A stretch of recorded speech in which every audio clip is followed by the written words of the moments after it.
രുചികൊണ്ട ലോകത്തിലേക്ക് എല്ലാവർക്കും ഒരിക്കൽ കൂടി സ്വാഗതം. അപ്പം ഞാനിപ്പോൾ ശരിക്കും പറഞ്ഞാൽ കുറേ കാലത്തിന് ശേഷമാണ് ഒരു ഇൻട്രോ പറയുന്നത്. ഞാൻ റെസിപ്പീസൊക്കെ ഇടാറുണ്ടായിരുന്നെങ്കിലും അതെന്ന് പറഞ്ഞിട്ടുണ്ടെങ്കിൽ ആ ഒരു വെക്കേഷൻ ടൈമിൽ ഇവിടെ ഉണ്ടാവില്ല എന്ന് പറയുന്നതിനെ കൊണ്ട് മുന്നേ ഷൂട്ട് ചെയ്ത് വെച്ചതായിരുന്നു. അതുകൊണ്ട് തന്നെ കുറേ കാലത്തിന് ശേഷമാണ് ഇൻട്രോ പറയുന്നത്. അപ്പോൾ വെക്കേഷനൊക്കെയാണ്, കുട്ടികളൊക്കെ അടിച്ചു പൊളിക്കുകയായിരിക്കും. അതുപോലെ തന്നെ നോമ്പിൻ്റെ ഒരു സമയമാണ്. അപ്പോൾ എല്ലാവരും അതിലൊരു ബിസി ആയിരിക്കും. അപ്പോൾ നമ്മൾ രുചികരത്തിലൂടെ കുറേ നോമ്പ് റെസിപ്പീസുമായിട്ട് വരുന്നതാണ്. അപ്പോൾ ഇന്നത്തെ റെസിപ്പി എന്ന് പറയുമ്പോൾ നമുക്കിപ്പോൾ ചക്കയുടെ സീസണാണ്. ചക്ക എന്താ പറയുക, പഴുത്ത ചക്ക ആയാലും അല്ലാതെ ചക്ക പുഴുങ്ങി, ഉപ്പേരി, അങ്ങനെ പല വിധത്തിൽ നമ്മൾ ചക്ക ഉപയോഗിക്കാറുണ്ട്. അപ്പോൾ അതുപോലെ തന്നെ ചക്ക നമുക്ക് ഉണക്കിയെടുക്കാം. നല്ല വെയിലുള്ള സമയമാണെങ്കിൽ ഒരു 2 ദിവസം കൊണ്ടൊക്കെ ചക്ക ഉണക്കി നമുക്ക് സൂക്ഷിക്കാൻ പറ്റും. കുറേ കാലം തന്നെ സൂക്ഷിക്കാൻ പറ്റും. അപ്പോൾ ഈ ഉണക്കിയ ചക്ക ഉപയോഗിച്ചിട്ടുണ്ടാക്കുന്ന ഒരു ഡിഷാണ് ഇവിടെ കാണിക്കുന്നത്. ചക്ക ഉണ്ടയാണ്, മധുരമുള്ള ഒന്നാണ്. അപ്പോൾ ഒരുപാട് ഇൻഗ്രീഡിയൻസ് ഒന്നും ആവശ്യമില്ല. പക്ഷെ ഞാൻ ഉണ്ടാക്കുമ്പോൾ ഞാൻ ഒരു കാര്യം പറയാൻ വിട്ടുപോയി. ഇതെന്ന് വെച്ചിട്ടുണ്ടെങ്കിൽ നമുക്ക് പുറത്ത് ഒരുപാട് ദിവസം വെക്കാൻ പറ്റില്ല. കാരണം തേങ്ങ ഉപയോഗിച്ചിട്ടാണ്, തേങ്ങ കൂടി ഉൾപ്പെടുത്തിയിട്ടുണ്ട് ഈ ഒരു ഡിഷിൽ. അതുകൊണ്ട് തന്നെ പുറത്ത് ഒരുപാട് ദിവസം വെക്കാൻ പറ്റില്ല. അപ്പോൾ അങ്ങനെയുള്ള കൂടുതലുണ്ടെങ്കിൽ അത് നമ്മൾ ഫ്രിഡ്ജിൽ തന്നെ സൂക്ഷിക്കേണ്ടതാണ്. അപ്പോൾ ഈ ഒരു ടേസ്റ്റി ആയിട്ടുള്ള ചക്ക ഉണ്ട എങ്ങനെയാണ് ഉണ്ടാക്കുക എന്നുള്ളത് നമുക്കൊന്ന് കണ്ടുവരാം. അപ്പോൾ ചക്ക ഉണ്ട ഉണ്ടാക്കാൻ വേണ്ടി ഞാനിവിടെ എടുത്തിരിക്കുന്നത് 100 ഗ്രാം ഉണങ്ങിയ ചക്കയാണ്. അപ്പോൾ ഈ ചക്ക എന്ന് പറഞ്ഞാൽ നല്ല മൂത്ത ചക്ക ഇങ്ങനെ കഷ്ണാക്കിയതിന് ശേഷം വെയിലത്ത് ഉണക്കിയെടുത്താണ്. അപ്പോൾ നല്ല വെയിലുള്ള സമയത്താണെങ്കിൽ നിങ്ങൾക്ക് പെട്ടെന്ന് ഉണക്കി കിട്ടും.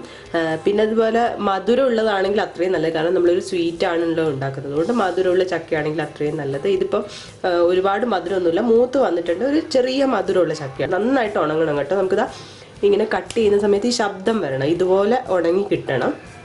അതിൻ്റെ കൂടെ എടുത്തിരിക്കുന്നത് ശർക്കരയാണ്. അപ്പോൾ ശർക്കരയ്ക്ക് പകരം നിങ്ങൾക്ക് വേണമെങ്കിൽ പഞ്ചസാര ഉപയോഗിക്കാം. പക്ഷേ എനിക്ക് തോന്നുന്നു കുറച്ചുകൂടി ടേസ്റ്റ് ശർക്കര ചേർക്കുമ്പോഴാണ്. അപ്പം ഈ ഒരു എത്രയാണോ എടുത്തത് അതിൻ്റെ ഒരു ഇരട്ടിയാണ് ഞാൻ ഇവിടെ എടുക്കുന്നത്. അപ്പം ഇപ്പം 100 ഗ്രാമാണ് എടുത്തിരിക്കുന്നത്. അതുകൊണ്ട് തന്നെ 200 ഗ്രാമാണ് ഞാൻ ശർക്കര എടുത്തിരിക്കുന്നത്. പിന്നെ അതുപോലെ തന്നെ മധുരം ഓരോ ആൾക്കാർക്ക് ഓരോ രീതിയിലാണ് വേണ്ടത്. ഇപ്പം നമ്മൾ ഉണക്കുന്ന ഈ ഒരു ചക്കയ്ക്ക് കുറച്ച് മധുരം ഉണ്ടെങ്കിൽ ശർക്കരയുടെ അളവ് വേണമെങ്കിൽ കുറയ്ക്കാം. അതുപോലെ തന്നെ ഇത് കുറച്ചൊരു മധുരമുള്ള ഒരു ഡിഷാണ്. അപ്പോൾ ആ ഒരു അളവിലാണ് എടുത്തിരിക്കുന്നത്. അപ്പം നിങ്ങൾക്ക് വേണമെങ്കിൽ അളവ് കുറയ്ക്കുകയും ചെയ്യാം.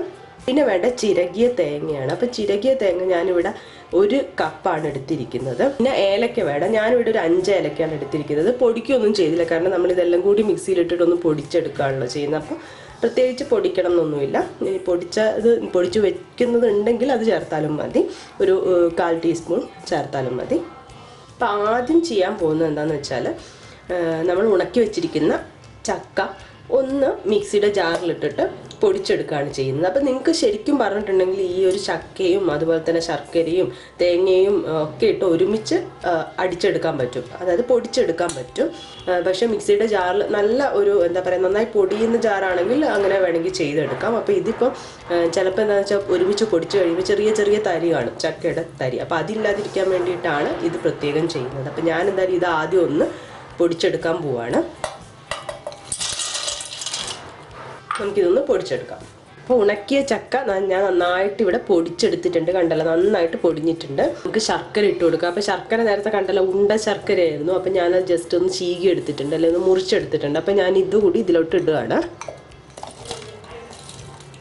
ഏലക്ക ഇട്ട് കൊടുക്കാം.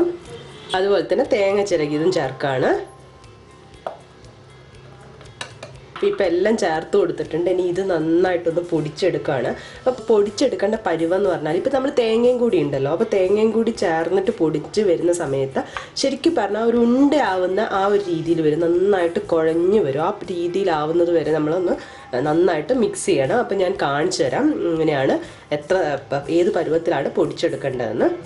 അപ്പോൾ ഇത് നന്നായിട്ട് പൊടിച്ചെടുത്തിട്ടുണ്ട്. നിങ്ങൾക്ക് കാണാൻ പറ്റുമല്ലോ, ഇത് ശരിക്കും ആ ഒരു തേങ്ങയുടെ ആ ഒരു അതിലുള്ള ചെറിയൊരു വെള്ളമുള്ള പോലെയാണല്ലോ. അപ്പോൾ അതെല്ലാം കൂടി ചേർന്ന് ഇങ്ങനെ ശരിക്കും പറഞ്ഞാൽ ഉണ്ടയാക്കാനുള്ള പാകത്തിനായി വന്നിട്ടുണ്ട്. നമുക്കത് കാണുമ്പോൾ തന്നെ മനസ്സിലാവും. അപ്പോൾ ഈ ഒരു പരുവം വരെ ആണ് ശരിക്കും പറഞ്ഞാൽ പൊടിച്ചെടുക്കേണ്ടത്. ഇനി നമുക്കിത് വേറൊരു ബൗളിലോട്ട് മാറ്റി കൊടുക്കാം.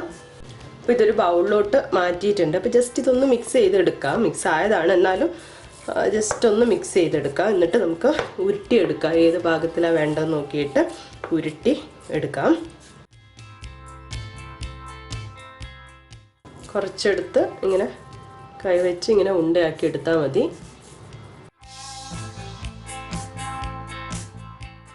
അപ്പോൾ ഉണ്ട ഇവിടെ റെഡി ആയിട്ടുണ്ട്. ഇത് ഞാൻ വേറൊരു പ്ലേറ്റിലോട്ട് മാറ്റാണ്. ഇതുപോലെ ബാക്കി കൂടി ചെയ്തെടുക്കാം. അങ്ങനെ ചക്ക ഉണ്ട ഇവിടെ റെഡി ആയിട്ടുണ്ട്. വളരെ എളുപ്പത്തിൽ ഉണ്ടാക്കിയെടുക്കാം. അപ്പോൾ ചക്ക സീസണൊക്കെയാണ്. അപ്പോൾ ചക്ക നല്ല മൂത്ത ചക്ക എടുത്ത് ഒന്ന് വെയിലുള്ള സമയത്ത് ഉണക്കിയെടുത്ത് കഴിഞ്ഞിട്ടുണ്ടെങ്കിൽ, നന്നായി ഉണക്കിയെടുത്ത് കഴിഞ്ഞിട്ടുണ്ടെങ്കിൽ എത്ര കാലം വേണമെങ്കിൽ സൂക്ഷിക്കാം. അപ്പോൾ അത് എടുത്ത് വെച്ച് ഇങ്ങനെ ചെയ്തെടുക്കാം. കുട്ടികൾക്കൊക്കെ ഇഷ്ടപ്പെടും. പിന്നെ എന്താ, ഒരുപാട് ഇൻഗ്രീഡിയൻസ് ഒന്നും ആവശ്യമില്ല. നിങ്ങൾക്കിത് കുറച്ചുകൂടി റിച്ച് ആക്കണമെന്നുണ്ടെങ്കിൽ ബദാമോ അണ്ടിപ്പരിപ്പോ അതുപോലെ തന്നെ പീനട്ട് ഒക്കെ ചേർത്ത് കുറച്ചും കൂടി ഒന്ന് റിച്ച് ആക്കി എടുക്കാം. അപ്പം വളരെ എളുപ്പത്തിൽ ഉണ്ടാക്കിയെടുക്കാൻ പറ്റും. അതുപോലെ തന്നെ ടേസ്റ്റിയാണ്. അപ്പോൾ ഇത് നിങ്ങളെന്തായാലും ട്രൈ ചെയ്ത് നോക്കണം. എന്നിട്ട് എങ്ങനെയുണ്ടെന്ന് തന്നെ അറിയിക്കണം. അടുത്ത റെസിപ്പിയുമായി കാണുന്നതുവരെ ബൈ.